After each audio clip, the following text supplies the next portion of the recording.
दोस्तों नमस्कार। यत्र तत्र सर्वत्र में आपका स्वागत है। घबराने की कोई ज़रूरत नहीं है। ना तो आपकी स्क्रीन में कोई दिक्कत है, ना आपकी ब्राइटनेस सेटिंग में कोई गड़बड़ी है। ये महज एक चेतावनी है कि शायद आने वाले कुछ दिनों में भारत को इस तरह के अंधकार के संकट का सामना करना पड़ सकता है। मैं विवेक पांडे एक बार फिर से स्वागत करता हूँ आपका यत्र तत्र सर्वत्र में। दोस्तों पिछले कुछ दिनों से यह आपको खबर सुनने में आ रही होगी कि भारत का कोल रिजर्व या कोयला भंडारण खत्म होने के कगार पे है। आखिर इसका मतलब क्या है? ये स्थिति क्यों उत्पन्न हुई?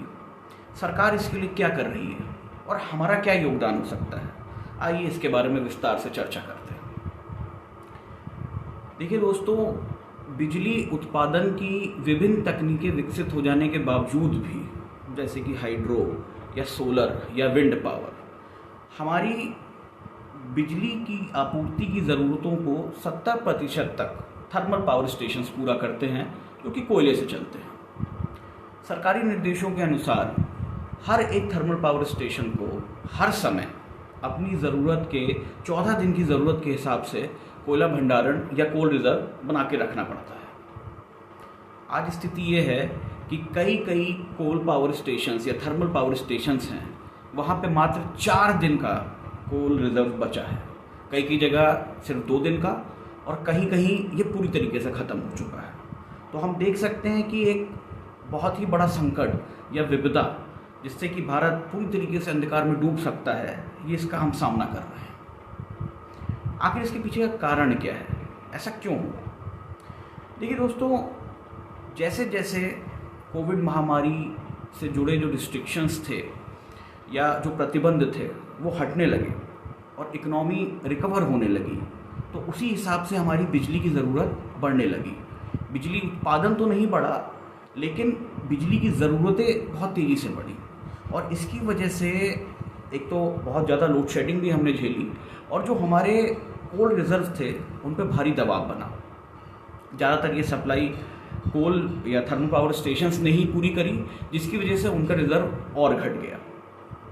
उसके अलावा सरकार का ये भी कहना है कि चूंकि रूरल इलेक्ट्रिफिकेशन के तहत कई सारे हाउस होल्ड जोड़े गए, तकरीबन 2 करोड़ इस साल जोड़े गए, उन्होंने भी बिजली आपूर्ति की मांग में काफ़ी बढ़ोतरी करी।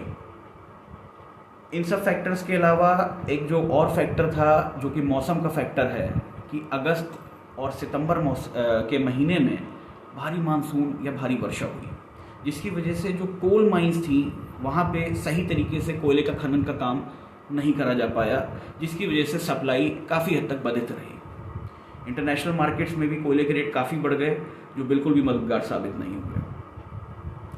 ये सब परिस्थितियाँ ऐसी बन गई हैं आज की डेट में कि हमारे पास कोल जो है वो नाम मात्र का बचा है इन पावर स्टेशंस में, और ये भारी संकट का सामना कर रहे हैं कोल सप्लाई को लेकर। आइए देखते हैं सरकार इस बारे में क्या कर रही है। देखिए, हमारे जो ऊर्जा मंत्री हैं श्री RK सिंह, उनका तो कहना है कि स्थिति बिल्कुल भी चिंताजनक नहीं है। हालांकि कई राज्य जैसे कि पंजाब और दिल्ली, इन्होंने इसको आपदा की तरह घोषित करके भारी मात्रा में लोड शेडिंग शुरू कर दी है। उत्तर प्रदेश तो खैर वैसे ही लोड शेडिंग के लिए मशहूर है। हालांकि सरकार ने एक इंटर मिनिस्ट्रियल कमेटी, एक अंतर मंत्रालय समिति का गठन किया है, और जिसका सुझाव ये है कि जिन